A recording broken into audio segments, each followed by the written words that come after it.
And it became a very intense race. And at the end of the night, Peter was up by 4. They demanded a recount, which they did. There were 5 towns involved. Ironically, the 4 of the towns ran perfectly.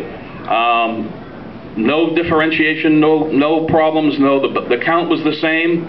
There was no hanky-panky, there wasn't any crazy things going on. There was no questions. It was run like a courtroom, which is the way it's supposed to be. Myself and a good friend of mine, Mike Wade, we went to the schooling that was offered in Worcester to go be a recount specialist. And I'm going to tell you about Spencer very quickly. We walked in to the town hall. By the way, if anybody's from here from Spencer, you got an incredible town hall. They're doing a great job on it.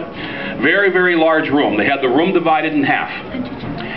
The front half of the room, as you walked in, was the public viewing gallery, which is legal, and anybody can go to it to view what's going on. Beyond that tape were 2 counting tables in plain view with way more space around them than these tables have. So it was very easy from any place in that room to observe the tables.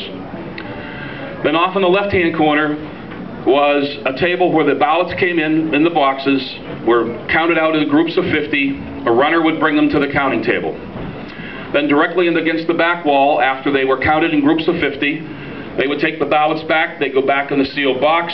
The sheet of tabulation paper would go to 3 people sitting at a table from the town. They would tabulate and enter it in a computer.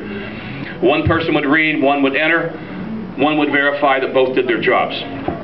Off in the right-hand corner was a table for each candidate. And had there been 3 candidates, an independent, there would have been 3 tables. And the regulation says you're allowed several counsel. Now, I don't know if that means 2, 4, 3. It certainly doesn't mean 10 or 15. It just means there's allowed to be some counsels. Typically, they are people who are very, let's say, knowledgeable of the process, or they happen to be lawyers. Okay. Town clerk got up, called the room to order, explained that there was absolutely no talking when any ballots were on the table. The only people allowed to speak is the reader and the scribe.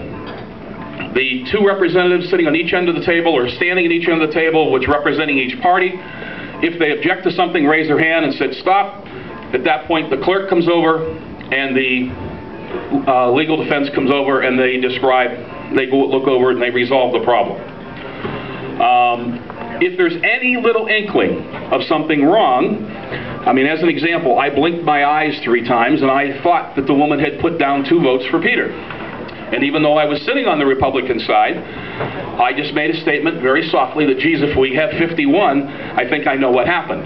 Well, I don't know how this woman heard me, but she came over immediately and said, do you have a problem with the count? And I said, no, and I just repeated what I said. She said, immediately took the tally sheet, wrote spoiled, you sign it, we're going to start that over again. And that happened 3 times at my table, over because like a paper stuck together or something fell, you know, like a little shift in something. She was letting nothing go so that everything 100% was above order. About 4:30, this started at 2, there was a huge number of people all of a sudden show up in the room and walk right into the counting area. The 4 women from the town, who were the 2 were doing the reading, the 2 were doing the scribing, both stopped like they had earpieces and told each other to do it. And they said, who are you? And when they said, well, I'm so-and-so, they said, well, that's great, but you're not signed in, you don't belong here, go in the public gallery right now. And every time the room got noisy, they shut it down and they didn't allow it to continue. Now let's go to Southbridge.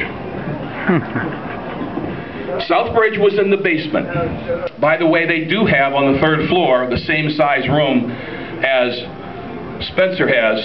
Their auditorium's on the 3rd floor. For some reason, they didn't use it. The next largest room is the foyer. On the 1st floor, they didn't use it. They used the lunchroom, which the whole room is probably about 2/3 of the size of this area we're sitting in. They had a tape running, and actually it's probably less than that, it's probably half the size. They had a tape running across, and oh, by the way, being the lunchroom, there was a double huge sink, 2 refrigerators, a freezer, coffee makers, microwave, and a stove. And all the employees between 7:45 and 8:30 were coming in and out of there as they did all day long with food and getting drinks and coffee and all this other stuff. So it was creating a disturbance. The other thing that struck me as very odd is that there were 5 counting tables in an area that maybe 1 should have been, at worst, 2. And the 2 counting tables that were up against the tape line blocked the vision of the other 3. So there was no way you could see what was going on. Then you still have the 2 tables for, actually they didn't even have the 2 tables for the candidates because there wasn't physically room. There was a counting table and a sorting table. Okay.